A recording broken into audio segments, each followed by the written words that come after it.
Olá, mais um Edifique chegando, o podcast da Igreja Batista Pedra Viva. Que alegria estar aqui.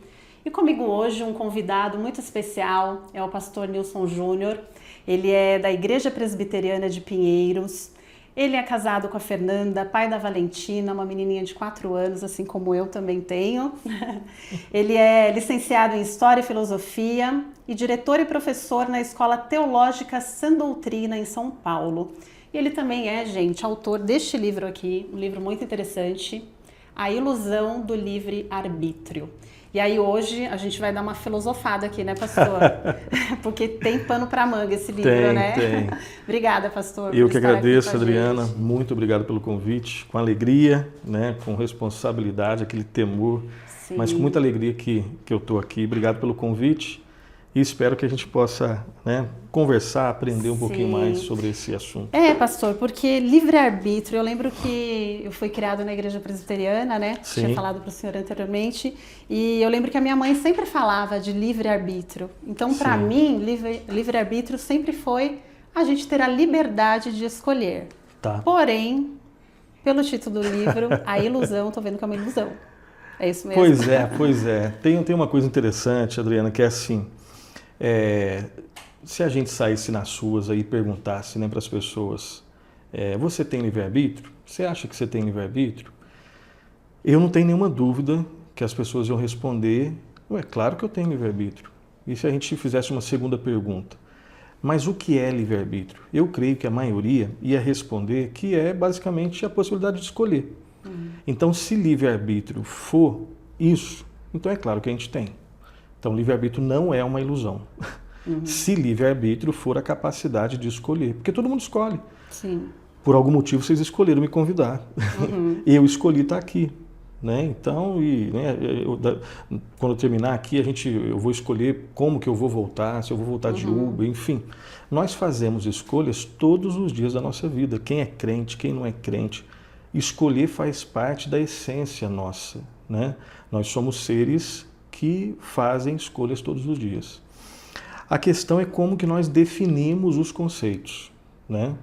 Se livre-arbítrio for isso, então, né, próximo assunto, porque está errado, o livre-arbítrio não é uma ilusão. Só que se existe uma palavra, né, que é liberdade, se existe uma outra expressão que é livre-arbítrio, eu entendo, né, e não fui eu que inventei isso, que deve ter uma diferença entre elas. Né? E se a gente for pensar na expressão livre-arbítrio, né, arbítrio é vontade, né? Arbítrio é volição, enfim. A ideia do livre-arbítrio é que o nosso arbítrio é livre. A pergunta é, o meu arbítrio, a minha vontade, é livre do quê? É livre para quê? E aí a gente começa a pensar. O convite é para a gente refletir sobre isso, aprender sobre isso, a começar por mim. Né? O nosso arbítrio, conforme as Escrituras nos ensinam, primeiro, às vezes a gente acha que a vontade é uma coisa tipo assim, que a gente pode tirar da gente e separar da gente. Ó, aqui estou eu e aqui está a minha vontade. Biblicamente não. Né? A vontade nossa, ela é inseparável de quem nós somos. Todos os dias nós usamos a nossa vontade, nós expressamos o nosso arbítrio e ele reflete o nosso interior. Então, se eu sou uma pessoa escrava do pecado, eu faço escolhas condizentes com a condição do meu interior. Então, a ideia é que, assim, nós entendemos, e aí só terminando aqui, né? Nós entendemos que houve uma pessoa que tinha a possibilidade de fazer uma escolha diferente da sua natureza. Teve uma pessoa na história aí, a gente sabe o nome, será, né? começa com A. E termina com Dão. E isso é um mistério, né? Tem um quê de mistério, porque ele foi criado perfeito, reto, santo, justo, bom, sem nenhum cisco de pecado. Ele foi criado perfeito. E ele podia obedecer. Ele podia fazer uma escolha conforme a sua natureza. Então, quando ele obedecia, ele estava escolhendo conforme a sua natureza santa, perfeita, justa, boa. Agora, ele tinha essa possibilidade, o livre-arbítrio. Ele podia fazer uma escolha contra a sua natureza, se ele desobedecesse. A gente sabe como é que foi a história. Sim. Houve um tempo, em algum momento ali, em que ele ouviu uma outra voz diferente da de Deus. Enquanto ele estava ouvindo só a voz de Deus e obedecendo, estava tudo tranquilo. Ele estava fazendo uso da sua liberdade de uma forma perfeita e santa. Agora, teve um dia lá que ele, que é relatado em Gênesis 3, que ele ouviu uma outra voz que fez uma promessa para ele. Ó, enquanto você estiver dentro dos limites de Deus, isso, né, não falou desse jeito, obviamente, né? Porque Deus tinha deixado bem claro, isso é muito importante, Adriano, para a gente entender. Deus deixou bem claro que Adão, ele podia comer de todas as árvores do jardim, aí tem a expressão lá, livremente. Aí tem uma vírgula. Mas, no dia em que você comer dessa árvore, você vai morrer. A serpente, que tipificava o inimigo, o diabo, né? Ela disse em algum outro momento, um pouco depois dessa ordem de Deus, que, ó, Adão, não precisa, você pode comer dessa árvore aí. Deus só falou isso daí porque quando você comer dessa árvore que Deus proibiu, você vai ser igual a ele. Ou seja, a serpente foi o primeiro ser que prometeu liberdade fora dos limites de Deus. Deus garante liberdade dentro dos seus limites. Como assim? Liberdade dentro do limite? Exatamente isso. Isso a gente vai destrinchar um pouco melhor. Então, o único ser que poderia fazer uma escolha contra a sua natureza foi Adão. A Bíblia deixa bem claro, no Antigo e no Novo Testamento, que depois da queda, o homem está morto espiritualmente. Não foi isso que Deus disse? No dia em que dela comer, certamente morrerás. E morte aqui vai além da morte física. Morte física é uma das consequências. Morte aqui é morte espiritual, que significa separação de Deus como Pai, de toda a atitude de bondade de Deus. Ali o homem já morreu. E depois a morte continua existindo na vida dele. Então, depois do pecado, o homem está morto. Pergunta de 1 milhão. Ou de 1 bilhão, né? A coisa está crescendo mais. O homem na situação de morte espiritual. A Bíblia deixa bem claro que na morte espiritual, o nosso arbítrio, a nossa vontade está cativa, presa ao pecado. Pergunta, ele consegue fazer uma escolha contrária a isso? Ele consegue, o homem morto, consegue escolher vida sem a ajuda de Deus?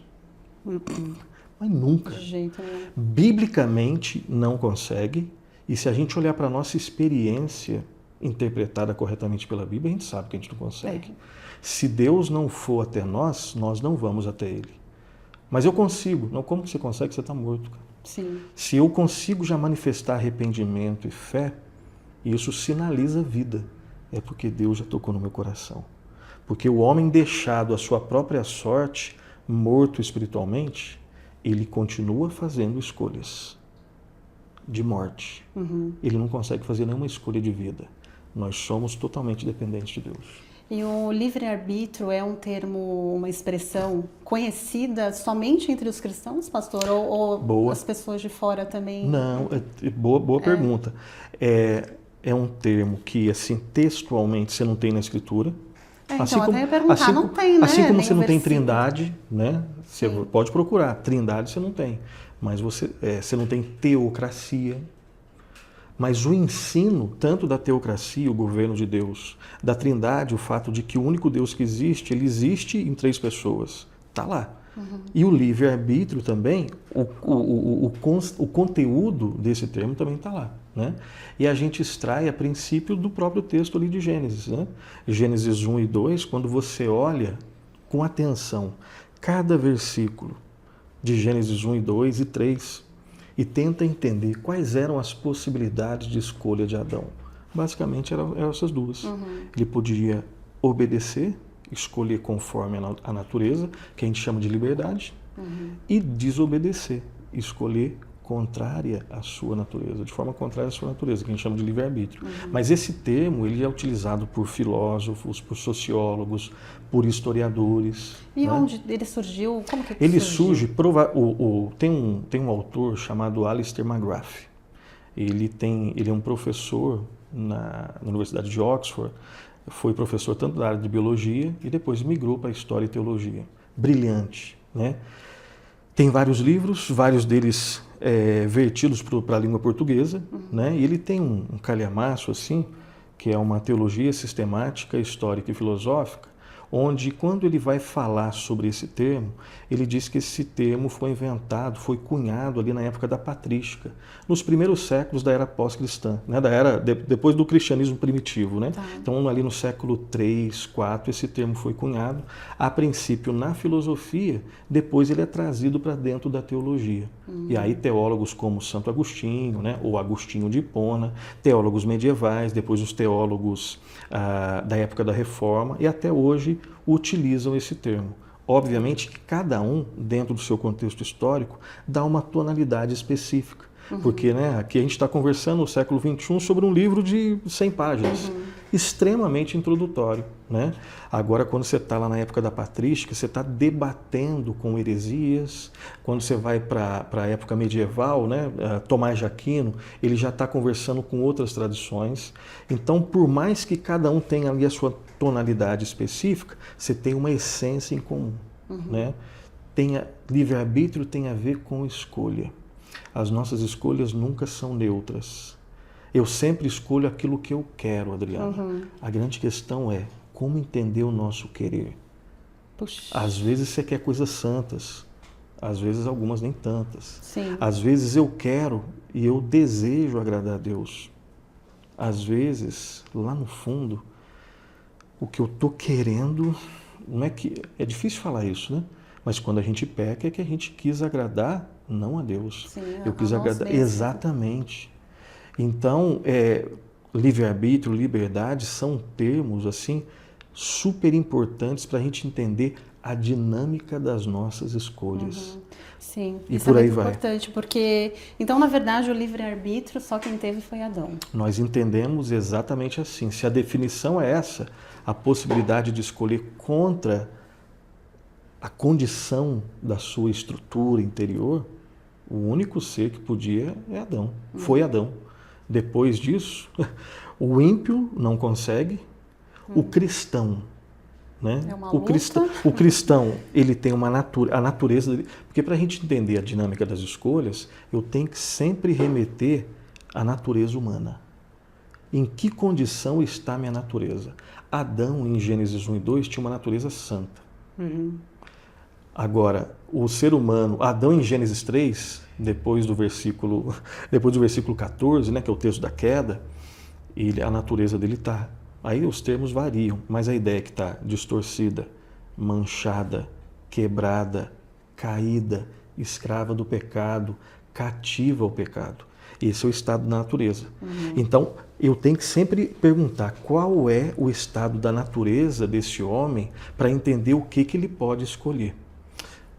Aí quando Cristo entra na vida da pessoa, a natureza, aí tem outro termo.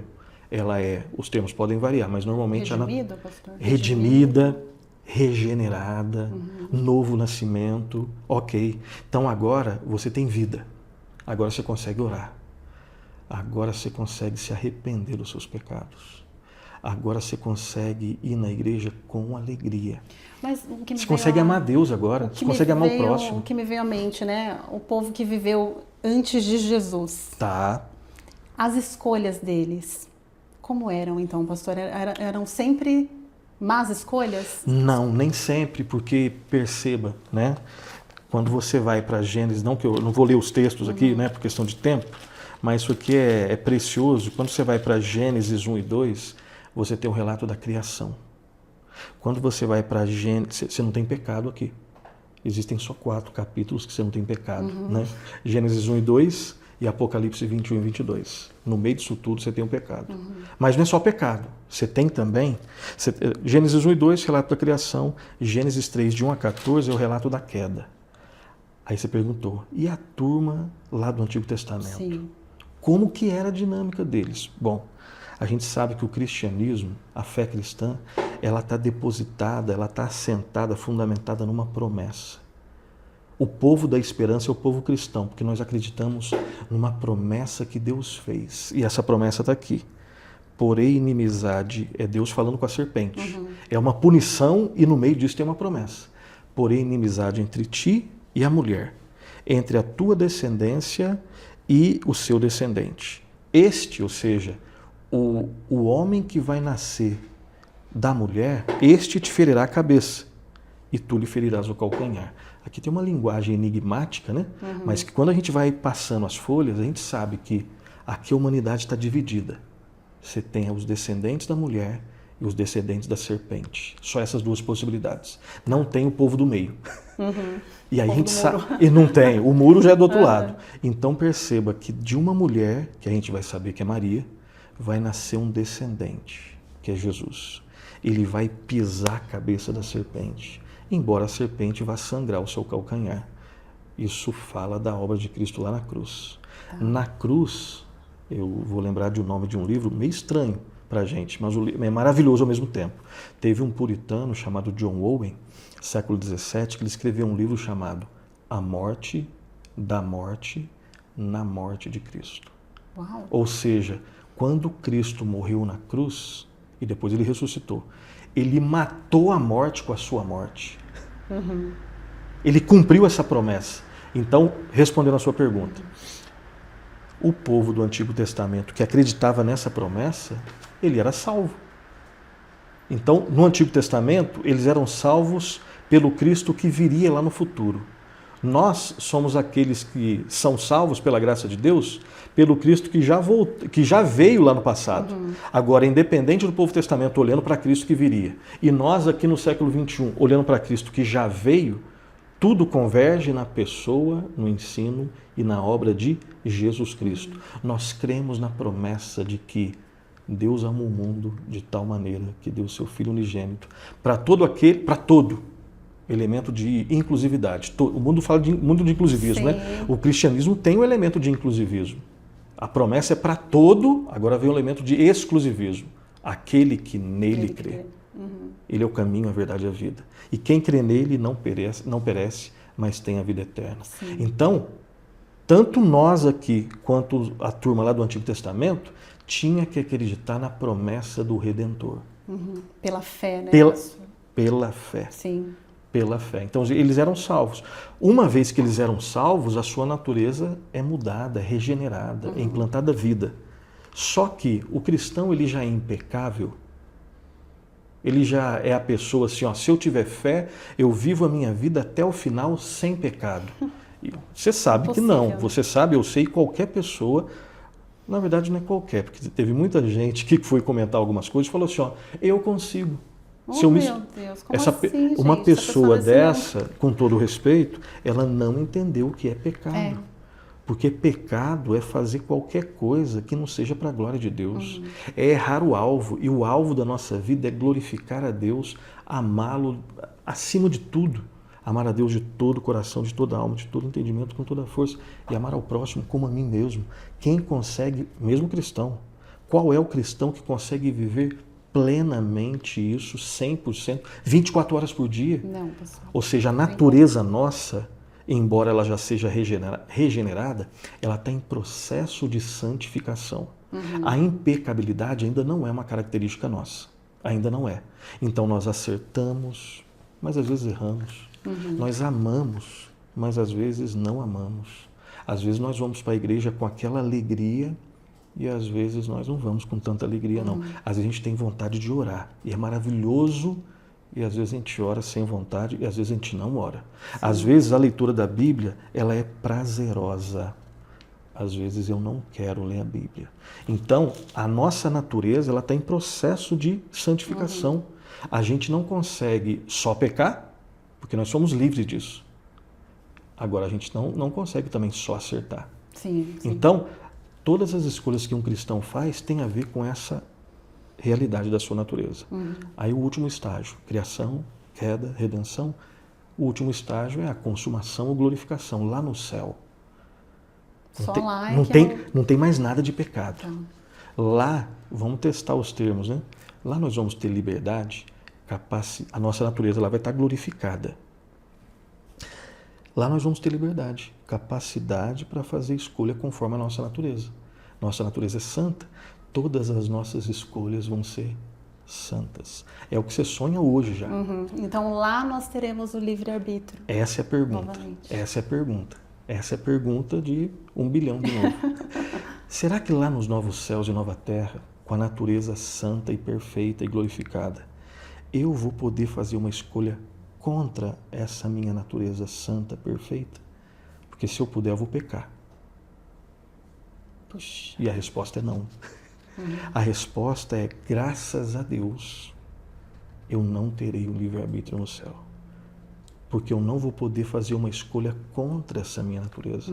Lá eu vou poder fazer as escolhas sempre livres, eu vou escolher livremente somente aquilo que agrada a Deus. E liberdade, Adriana, nunca foi, biblicamente entendida, nunca foi a possibilidade de fazer tudo. O mundo é que mentiu pra gente. Aí é que tá. A Vamos cultura falar que sobre mentiu. essa tal da liberdade, né, pastor?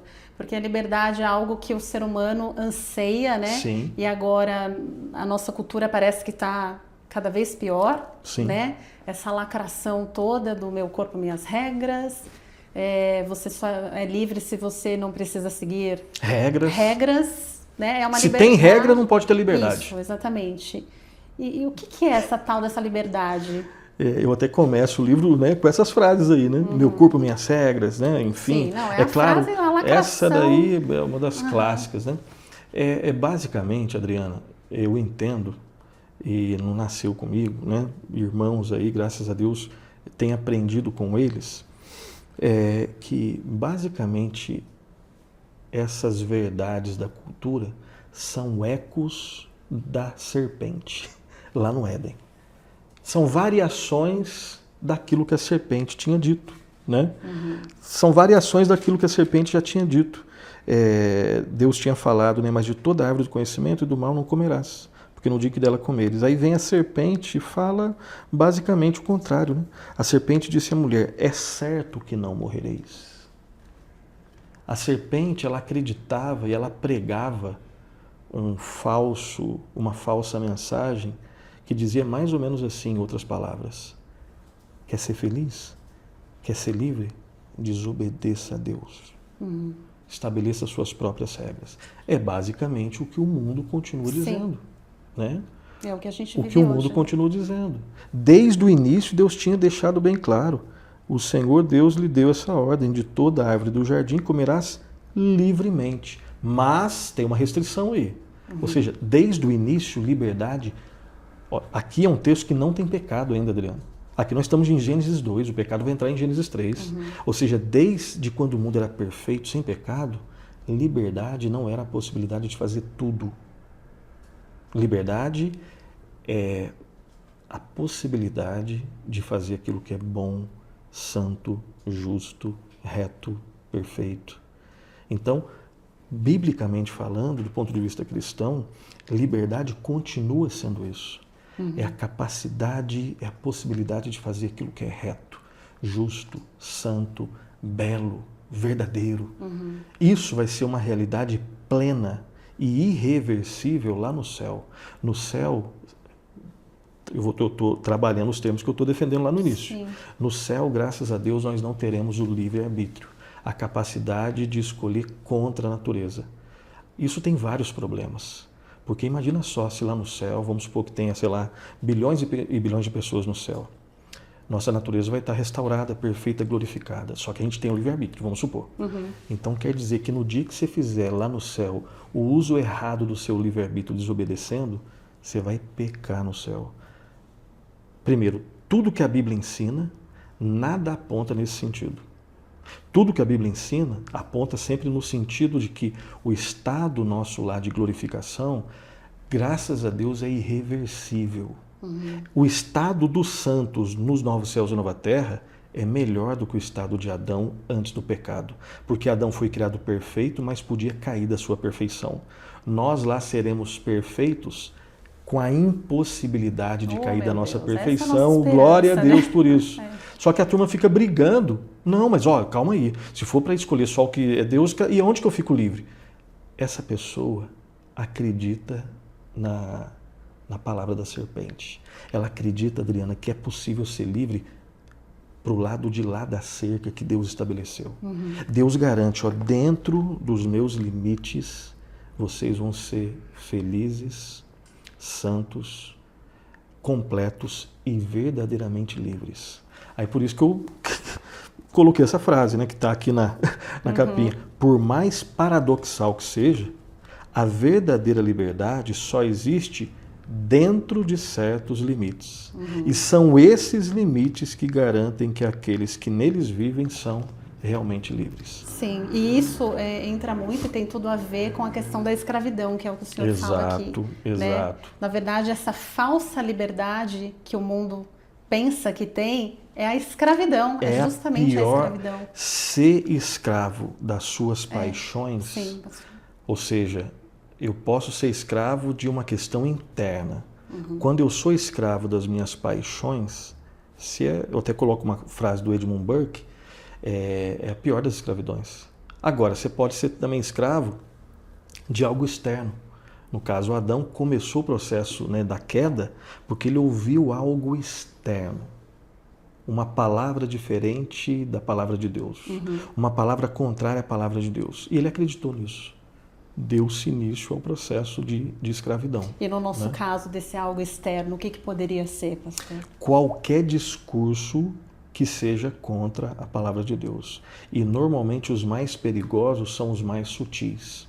Porque quando vem um discurso, Adriana, contrário à palavra de Deus, que na cara você já sabe que está errado, que é heresia, você já descarta. Agora o perigo é quando vem misturado com frases bíblicas. Ou seja, o engano, a mentira, para colar, ela tem que parecer com a verdade. Inclusive o diabo, né, ele usou isso. Ele usa parte da palavra de Deus e no início ele lança uma dúvida. Depois ele já dá uma certeza. É certo que não morrereis. É assim que Deus disse? Primeiro ele lançou uma dúvida. Faz você refletir. Opa! Né? E depois, aí ele vai com tudo. Vem com é certo que não morrereis.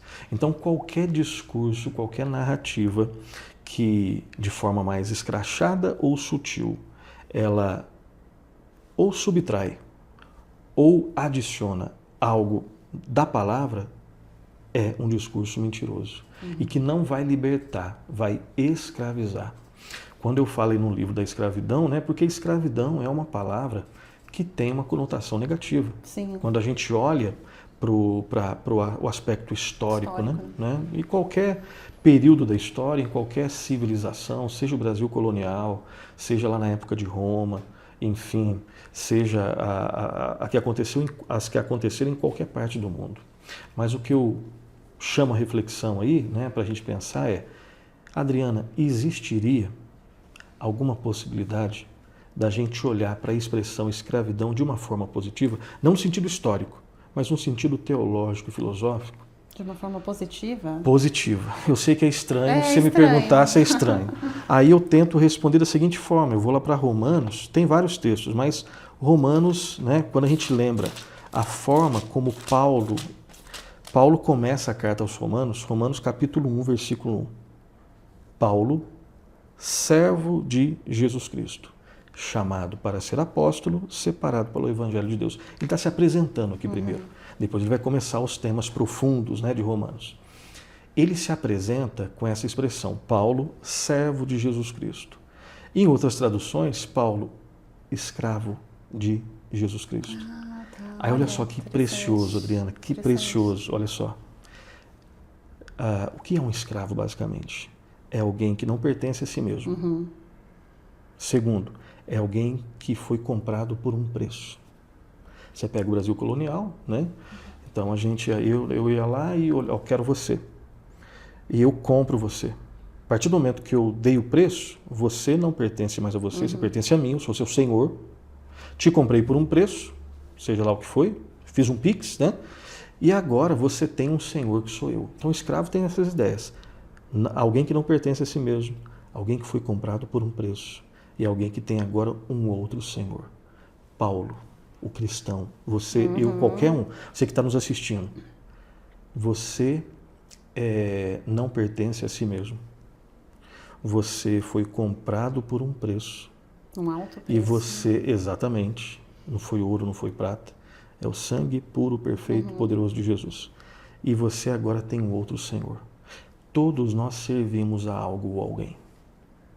É mentira. Não, eu não estou acreditando em você não, Nilson.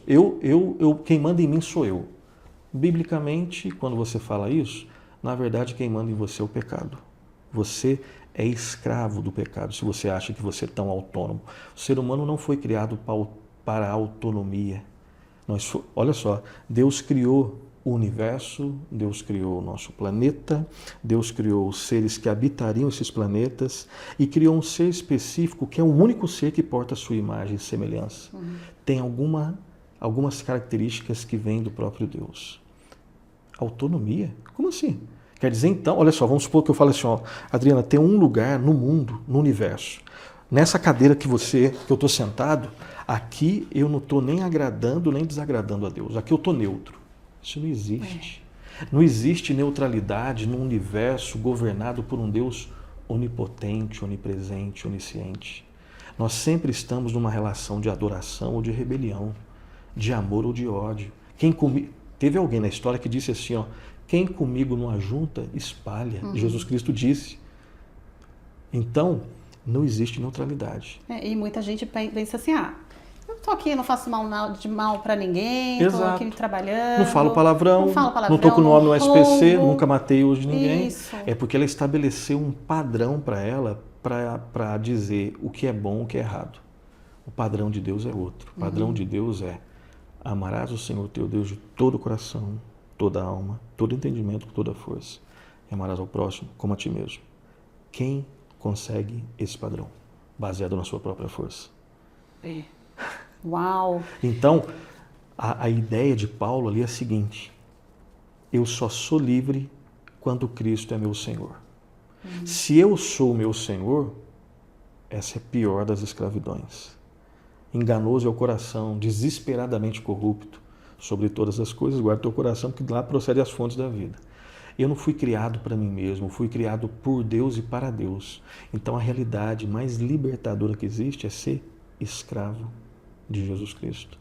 Porque Ele é o Senhor mais maravilhoso. Aí você fala assim, mas aí é opressão. Como opressão? Jesus Cristo é aquele que foi até a cruz para salvar a gente como a gente. Sim. Gente mentirosa, hipócrita, ingrata como a gente. E Ele morreu por nós para redimir um povo. Ele é o nosso Senhor, Ele é o nosso dono, Ele é o nosso amigo também. Mas, antes de tudo, Ele é o nosso Senhor e Salvador. E não existe nenhuma realidade que seja mais libertadora do que ter Jesus como seu Senhor. Sim, e é uma pena, né, pastor, que as pessoas que não têm o conhecimento não conseguem enxergar dessa forma, né? Sim. E eu até separei um trecho aqui do livro falando sobre isso que eu achei muito interessante, que é o que o senhor fala mesmo, né? Que é importante que lembremos que todos nós servimos, consciente ou inconscientemente, a algo ou alguém. E que nós servimos pode promover a verdadeira liberdade que conduz à glória eterna ou opressão que leva à condenação eterna. Aquilo ou aquele a quem amamos, servimos e desejamos ou nos escravizará ou nos libertará. Isso é muito forte. Exato. Né? Porque é realmente isso. Todos nós temos os nossos ídolos, né, pastor? Todos nós. Todos. Né? Pode ser um trabalho, pode ser um filho, pode ser um vício.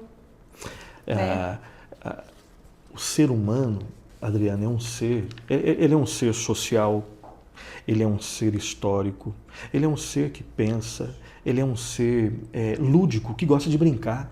Deus nos fez assim, divertir. É um ser, como Freud dizia, não que ele está certo em tudo, enfim, mas é um ser sexual. Deus nos criou com todas essas realidades. Sim. Mas, acima de tudo, o ser humano é um ser religioso. Ele foi criado por Deus, ele foi criado para Deus. O pecado não tirou isso, o pecado distorceu isso. Ou seja, mesmo um ateu continua sendo um ser religioso. Como assim? É um ser, aí tem exatamente o que você disse, é um ser que crê não em Deus, porque só existem duas possibilidades, você crê em Deus ou você crê em algo que Deus criou, para ser o seu próprio Deus, que a gente chama de idolatria. Idolatria é tratar a criação como Deus. Deus é que é para ser o centro. Deus não é o meu centro? Tá, mas sempre o coração... Tudo fora disso o coração idolatria. nunca fica vazio. Coloquei alguma coisa que não seja Deus no lugar dele, é o meu Deus, é idolatria. Então E até o ateu, né, ele acredita em algo. Ele crê muito, ele crê muito. Ele crê sempre em algo ou alguém, crendo que esse algo ou alguém vai lhe conferir aquilo que a gente sonha. Sentido, significado, propósito, segurança, alegria. A gente quer isso. Sim. Sentido, propósito, segurança, alegria, enfim. Ou eu busco isso em Deus, ou eu busco isso num ídolo. Mas eu sempre vou buscar em algo ou alguém. Em Deus, adoração verdadeira. O propósito para o qual nós fomos criados. Num ídolo, idolatria. Escravidão, a pior de todas. Porque o ídolo promete coisas, o diabo prometeu. Né? O ídolo promete e no início até causa um arrepio. Sim, né? ele até entrega alguma coisinha. Algum falso prazer. Todo mundo que é viciado em algo, seja uma substância lícita ou ilícita, você sente um frisson. Sim. Né? Você sente alguma coisa, alguns segundos, dura alguns segundos. Mas depois o que resta é vergonha, ressaca. Você vai ter que encarar você de novo. Esse é um processo horrível. E o vazio Exatamente, porque ele promete preencher o vazio, mas nunca vai preencher o vazio. Tanto é que o processo de escravidão, seja no que for, substância lícita ou ilícita, pode ser numa carreira de cocaína, pode ser em maratona série, pode ser no que for. Você sempre vai querer mais e mais e mais e mais. Né? Uma brincadeira séria que a gente faz é o seguinte, você pega uma pessoa no início, né, que tem um vício no cigarro. No início parece que ela domina e parece até uma coisa mais, né, cool, legal. Eu lembro da anos 80, né, quando tinha o cigarro Hollywood, né, era sempre assim, com rock and roll muito legal, assim, um cara, né, num surf, fazendo o que for, sempre a ideia de alegria. Né? Agora pega esse cara no final do processo de escravidão ao cigarro, no vício. A ideia parece, quando você pega ele fisicamente, não foi ele que fumou o cigarro. Parece que é o cigarro que fumou ele. Nossa, é verdade. Não é isso? É. Fisicamente, o que ele fala, o que ele pensa, estrutura física dele, parece que o cigarro que fumou ele. Verdade. Agora pode ser isso com tudo. Quem dera que fosse só o cigarro. Não, então eu estou tranquilo, porque eu detesto cheiro de cigarro. Se fosse assim, tranquilo, mas não é. Como você disse muito bem no início dos seus exemplos, pode ser uma coisa boa. Pode ser, por exemplo, um filho.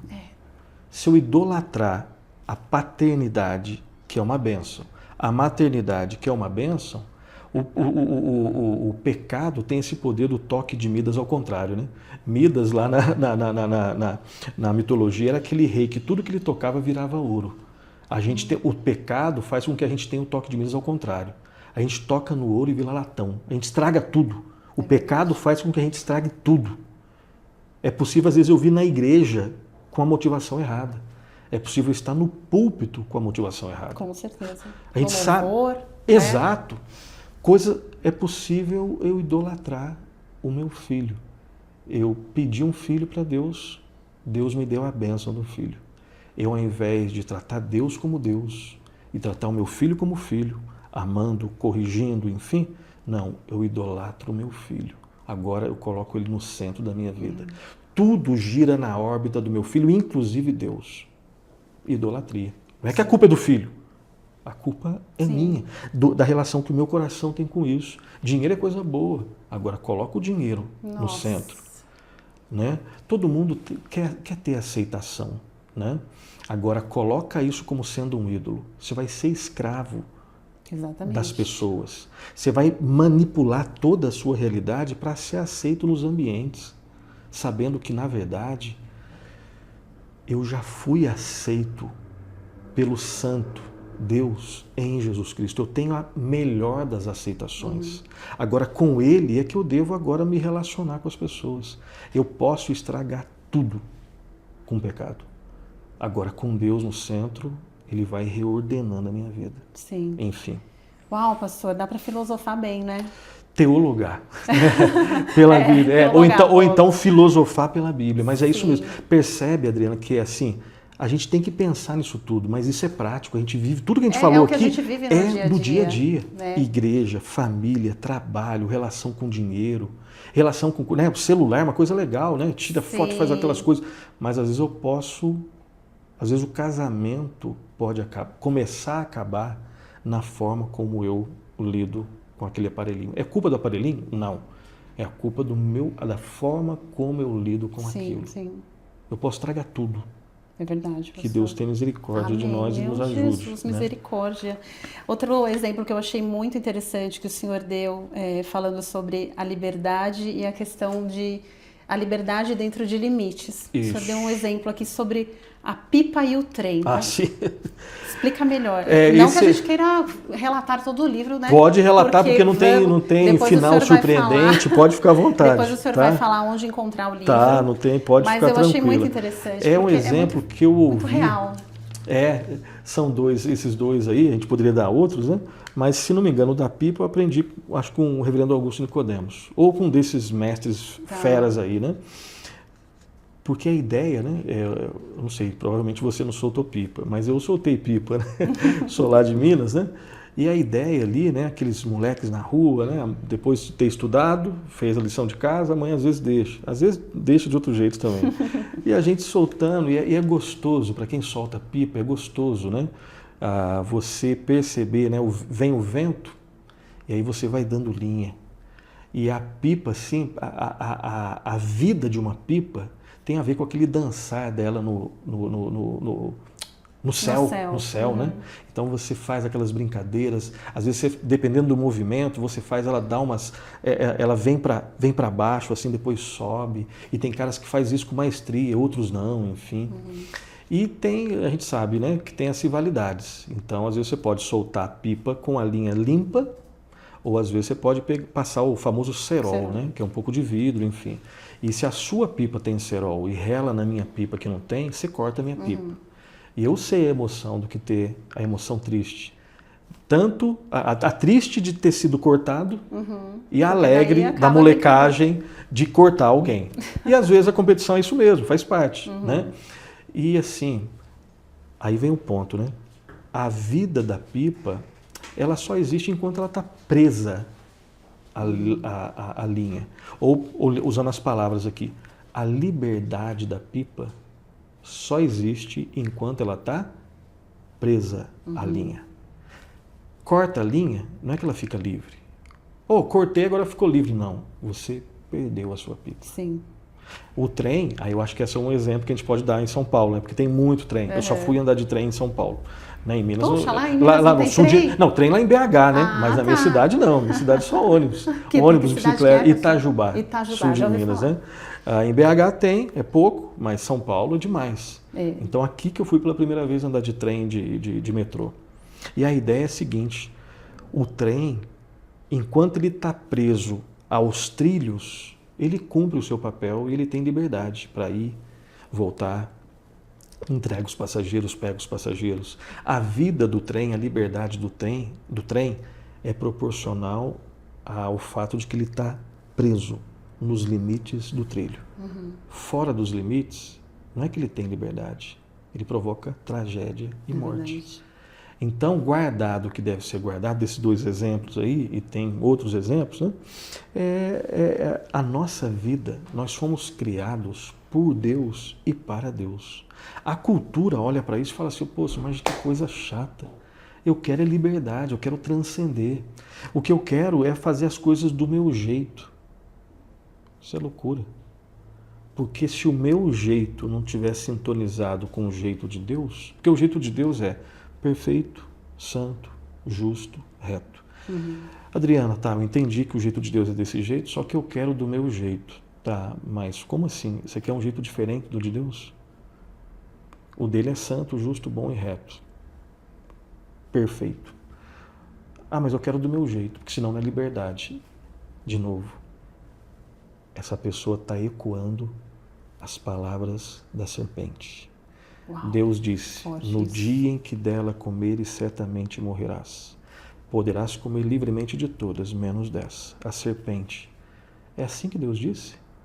Certamente não morrerás. E o homem acreditou. Ele acreditou numa liberdade para além dos limites de Deus. Os limites de Deus nos protegem e garantem liberdade.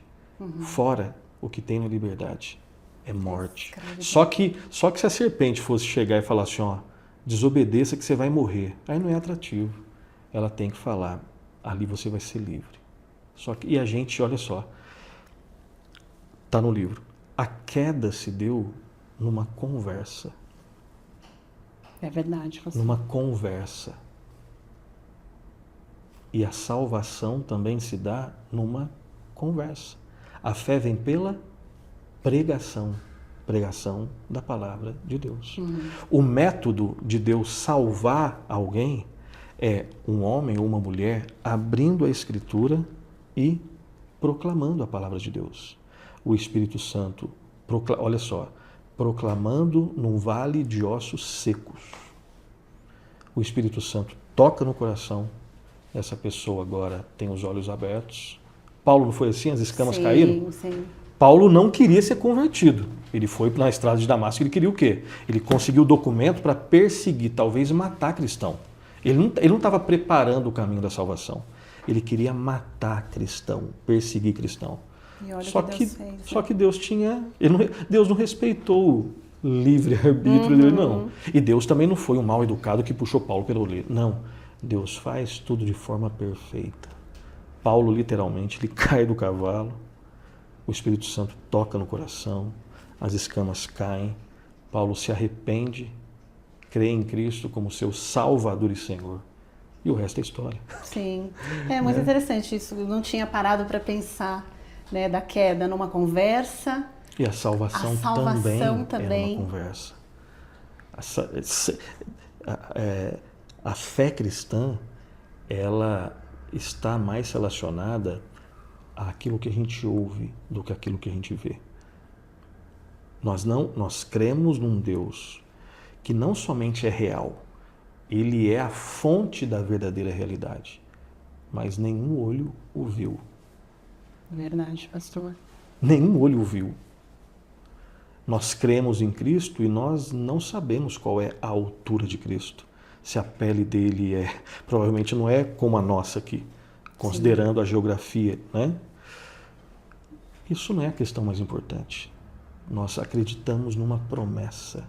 Nós não nos guiamos por vista, mas por aquilo que Deus... Só existe esperança porque existe promessa. Ele fez essa promessa e ele cumpre essa promessa. E tem uma outra promessa que está, né? A volta de Cristo, a segunda vinda de Cristo. A Bíblia dá alguns sinais. Nós acreditamos que um dia Cristo virá. Todo olho verá. Como? Não sei. Mas a Bíblia diz, a Bíblia nunca falhou, nunca mentiu. Eu falei, você já falhou. Todo mundo que está nos acompanhando já falhou.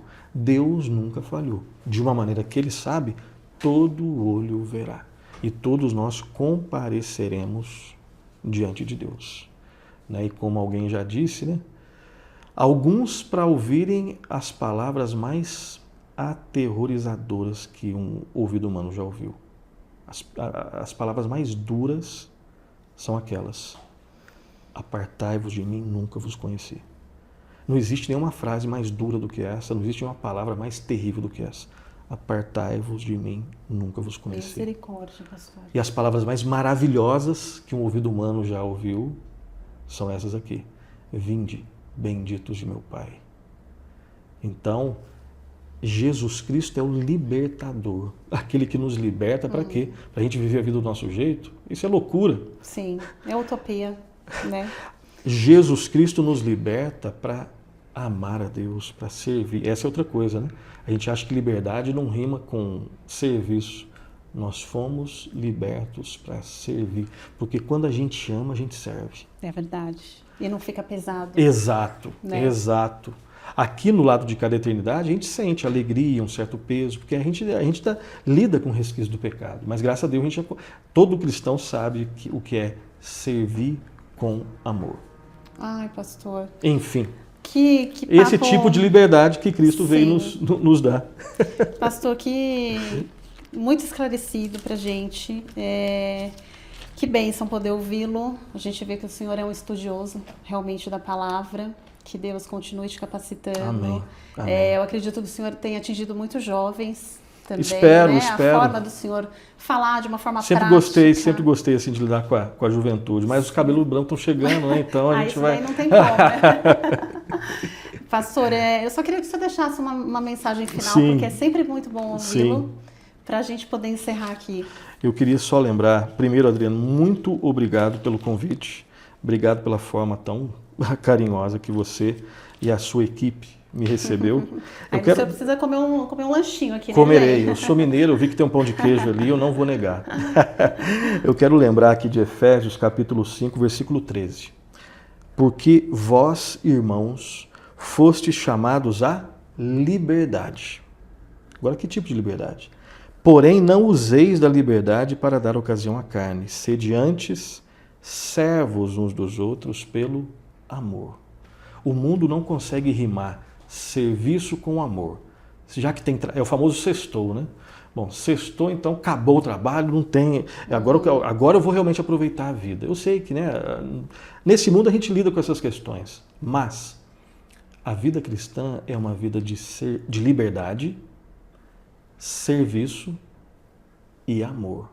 As três coisas juntas. É mais fácil falar isso do que viver, né? Eu estou aprendendo isso também, mas lembremos do que está escrito aqui. Nós fomos chamados para uma liberdade não para dar ocasião à carne, mas para liberdade que tem a ver com serviço, que tem a ver com amor. Quem ama a Deus, serve a Deus livremente, progressivamente. Quando o marido ama a esposa ama o marido, ama os filhos, os irmãos se amam, existe liberdade para isso. Você usa essa liberdade expressando amor em forma de serviço. Que a gente possa aprender cada vez mais qual é a liberdade para a qual Cristo nos libertou. Que Deus abençoe os irmãos aqui da Igreja Batista. Muito obrigada, pastor. Como que a gente faz para ter acesso ao seu livro? Só entrar no site da editora Ezion, tá? Site da editora Ezion, H-E-Z-I-O-M. Tá. E aí você pode adquirir, já tem formato em Kindle, tem formato físico também. E aí você pode adquirir, comente lá. Saiu esse ano mesmo? Saiu esse ano. Saiu esse ano, tá. Já está na segunda reimpressão. Deus permitir, no ano que vem a gente faz uma segunda edição revista, ampliada, né? Nesses momentos aqui faz a gente pensar, depois vou anotar algumas coisas que você falou para a gente ir melhorando. E se Deus quiser a gente vai ampliar um pouco isso. Tem um segundo que já está na gaveta aí, a gente vai falar sobre ideologia, marxismo cultural, enfim. Olha, aí vamos caminhando por aí. Pegou gosto por escrever então, né? Eu sempre, eu gosto muito de ler, né? Tá. Eu acho que todo mundo que gosta de ler em algum momento vai, né, querer escrever. Então... Mas é o primeiro do senhor? Eu já tive participações em livros didáticos, em capítulos, um livro aqui a colar, mas o primeiro do início ao fim que eu considero o primeiro livro é esse daí. Muito legal. Gente, vale muito a pena. Eu li assim rapidinho. É uma leitura muito prazerosa e certamente vai edificar.